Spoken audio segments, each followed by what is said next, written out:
उत्तर प्रदेश के एक छोटे से गांव मड़ैया के बाहर एक पुरानी झोपड़ी थी, बिल्कुल वीरान।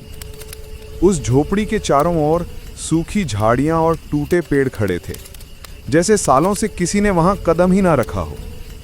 कहते हैं उस झोपड़ी के पीछे एक पुराना कुआं था, जिसमें से रात को किसी के रोने की आवाज आती थी।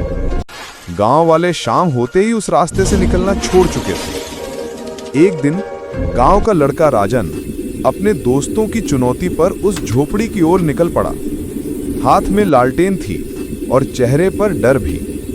रात की हवा में सीलन और मिट्टी की गंध थी और दूर से कुत्तों के भौंकने की आवाजें आ रही थीं। राजन ने झोपड़ी का दरवाजा धकेला, क्रीक की आवाज आई और दरवाजा अपने आप खुल गया।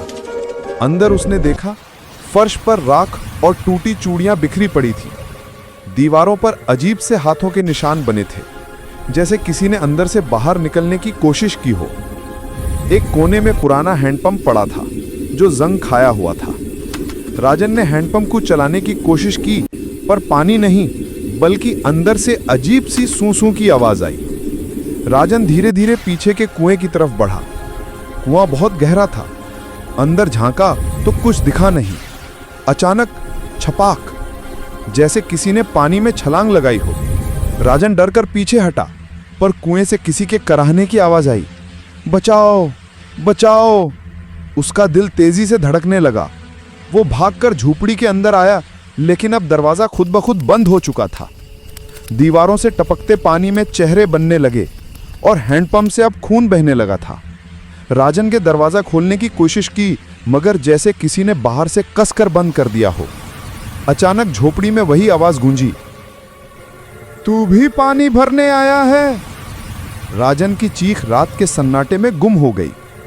सुबह जब गांव वाले पहुंचे तो झोपड़ी का दरवाजा खुला था, लेकिन राजन कहीं नहीं था। बस कुएं के पास उसकी लालटेन पड़ी थी और कुएं से धुआं उठ रहा था।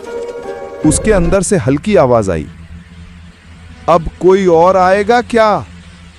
कहते हैं उस दिन के बाद से जो भी उस झोपड़ी के कुएं से पानी भरने जाता है, वो दोबारा कभी नहीं दिखता।